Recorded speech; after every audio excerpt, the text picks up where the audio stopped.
gusto mo ng ganito? Yung nanonood tayo ng movie, madami tayong ginawa today, naglakad tayo, punta tayo sa dentist mo. Ano pang ginawa natin today? Basketball. And then, so gusto mo ng ganito? Nanonood tayo ng movie at night, gusto mo na nandito si mama? Lagi? Yeah? So, siguro kaibigan, ganun din po ang gusto ng mga anak nyo. Pero alam ko po na hindi madaling gawin iyon. Okay? Kasi ranas ko po iyon dati. Nasa resort po ako nagtrabaho, lagi siya naiiwan sa bahay. Pero nabago po iyon mula nung mag-decide ako na baguhin yung routine ko at inumpisahan ko po ang digital business. So, kaya nandito po ako para i-share sa inyo ito, para malaman nyo na merong ibang paraan para kumita na hindi natin kailangan na isakripisyo ang time natin para sa mga anak natin. Si tita nga po pala ito at of course kasama ko dito ang aking anak, si RJ. Kuya, say hi. Yeah.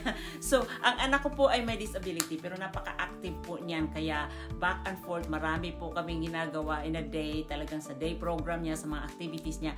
Ganun po. So, which is nakakapagpasaya na sa akin ngayon kasi nagagawa ko na po iyon lahat. Nagagampanan ko na po iyon.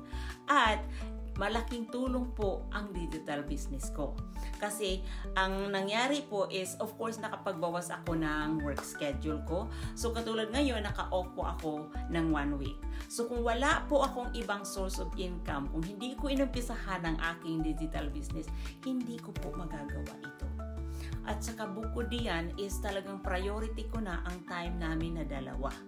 Kaibigan, mga kapatid, alam po natin, karamihan po sa atin, marami sa inyo dyan na nakaka-relate ng ganito. Kasi karamihan sa atin, dinadala natin ang pamilya natin dito sa Canada para magkasama tayo. Pero hindi po nangyayari yun, hindi po ba?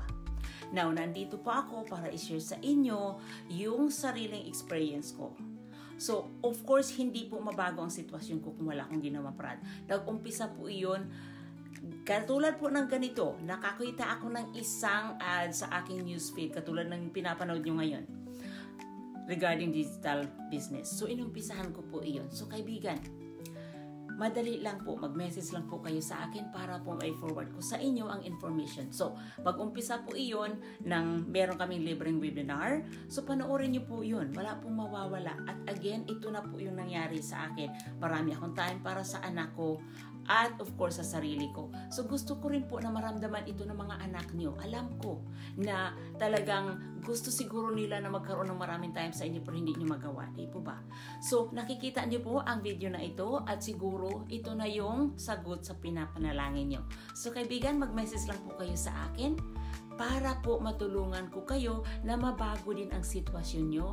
Magkaroon kayo ng maraming time para sa pamilya nyo na hindi nyo na alalahanin kung magkaroon kayo ng maraming time o hindi nyo na alalahanin kung saan kayo kukuha ng pambayad nyo sa bills. Anyhow, mag-message lang po kayo sa akin para po ma-forward ko sa inyo ang information na kailangan nyo. So, hindi na po ako magtatagal dahil tatapusin po namin yung movie namin. Di ba, Kuya? Sige na, magbabay ka na. Maraming salamat po sa panonood nyo. So, yes, mag-message lang po kayo sa akin para po ma-forward ko sa ang information na kailangan nyo. So, take care po. Ingat po kayong lahat.